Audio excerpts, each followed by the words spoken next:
ഇവിടുത്തെ ഒരു delivery experience തന്നെ വളരെ ഒരു അടിപൊളി ജേർണി ആയിരുന്നു സത്യം പറഞ്ഞു കഴിഞ്ഞാൽ. കാരണം നമ്മൾ ബർത്ത് കമ്പാനിയനാണ് ഓപ്റ്റ് ചെയ്തിരുന്നത്. നമ്മൾ ഫ്രം ദ സ്റ്റാർട്ടിങ് നമുക്ക് എന്താ പറയാ ഡോക്ടേഴ്സിന് സ്റ്റാർട്ട് ചെയ്യുന്നത് തന്നെ ഡോക്ടർ സ്മിത സുരേന്ദ്രൻ ആയിരുന്നു നമ്മള് ഗൈനക്കോളജിസ്റ്റ്. മാം ഭയങ്കര ഫ്രണ്ട്ലി ആയിരുന്നു, എല്ലാ കാര്യങ്ങളും ഫ്രണ്ട്ലി അപ്രോച്ചബിൾ ആയിരുന്നു. ഞങ്ങൾ രണ്ടുപേരും വർക്ക് ചെയ്തുകൊണ്ടിരിക്കുന്നത് UK-ലാണ്. സോ ഡെലിവറിക്ക് വേണ്ടി മാത്രമാണ് ഞങ്ങൾ നാട്ടിൽ വന്നത്. ഞാൻ UK-ലെ ബിസിനസ് ഡെവലപ്മെന്റ് എക്സിക്യൂട്ടീവ് ആയിട്ട് വർക്ക് ചെയ്യുന്നു. ലിൻഡ ഡെന്റൽ തെറാപ്പിസ്റ്റ് ആയിട്ട് വർക്ക് ചെയ്യുന്നു. അതുപോലെ തന്നെ ലേബർ റൂമിലായാലുള്ള സ്റ്റാഫും അത് കഴിഞ്ഞ് നമുക്ക് കുട്ടിയുടെ കാര്യങ്ങളിലുള്ള ഡോക്ടറായാലും എല്ലാവരും ഭയങ്കര ഫ്രണ്ട്ലി. അപ്പൊ മൊത്തത്തിൽ നമുക്കൊരു ഭയങ്കര കാം ആൻഡ് സപ്പോർട്ടീവ് അറ്റ്മോസ്ഫിയർ ആയിരുന്നു. മൊത്തത്തിൽ ലേബർ ആയാലും കൺസൾട്ടേഷൻസ് ആയാലും അത് കഴിഞ്ഞിട്ടുള്ള ട്രീറ്റ്മെന്റും ബാക്കി കാര്യങ്ങളൊക്കെ ആയാലും ഭയങ്കര സപ്പോർട്ടായിരുന്നു.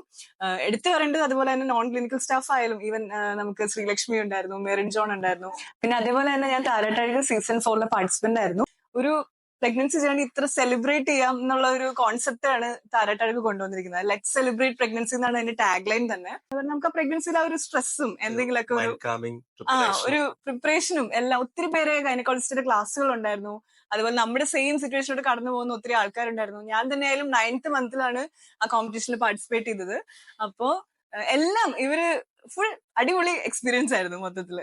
നമ്മൾ ഓപ്റ്റ് ചെയ്തത് ബർത്ത് കമ്പാനിയൻ ആയിരുന്നു. ഒരു ഹസ്ബൻഡ് സപ്പോർട്ടാണ് വൈഫിന് ഏറ്റവും ആദ്യം വേണ്ടത്. സോ അത് അവിടുന്ന് കിട്ടുന്നുണ്ടെന്ന് വൈഫ് തന്നെ പറഞ്ഞിട്ടുണ്ടായിരുന്നു. പ്രത്യേകിച്ച് ആ സമയത്ത് നമ്മൾ തന്നെ ഫേസ് കാണുന്നുണ്ട് ഇവരെങ്ങനെ ഏത് വഴി കൂടെ എങ്ങനെയൊക്കെയാണ് ഇവര് പോകുന്നതെന്ന്. അപ്പൊ നമ്മുടെ സപ്പോർട്ട് അത് വലിയൊരു കാര്യമാണ്. ഇമോഷണലി നമുക്ക് മെന്റലി വളരെ സപ്പോർട്ടീവ് ആയിട്ടുള്ള കാര്യമാണ് ബർത്ത് കമ്പാനിയൻ എന്ന് പറയുമ്പോൾ. അപ്പൊ എനിക്ക് നമ്മളിങ്ങനെ മൊത്തം പരിചയമില്ലാത്തൊരു ഒരു പരിപാടി ചെയ്യാൻ പോകുന്നു, മൊത്തം നമുക്ക് ടെൻഷനാണ്, അതിന്റെ കൂടെ പെയിൻ ഉണ്ട്, മൊത്തത്തിലൊരു എന്താ പറയാ ഭയങ്കര ഒരു ഫിയർഫുൾ അറ്റ്മോസ്ഫിയറിൽ നിൽക്കുമ്പോൾ ഹസ്ബൻഡ് കൂടെ നിൽക്കുന്നു, കൈ പിടിച്ച് നിൽക്കുന്നു, ആ കണ്ണി നോക്കുമ്പോൾ കിട്ടുന്ന സപ്പോർട്ടും എല്ലാ ഇടാ ഓക്കെയാണ് കുഴപ്പമൊന്നുമില്ല എന്നൊക്കെ പറയുമ്പോൾ നമുക്ക് കിട്ടുന്ന ആ ഒരു ഫീലിംഗ് ഒക്കെ അത് വളരെ പറഞ്ഞറിയിക്കാൻ പറ്റാത്ത ഒരു സന്തോഷമാണ് ശരിക്കും പറഞ്ഞു.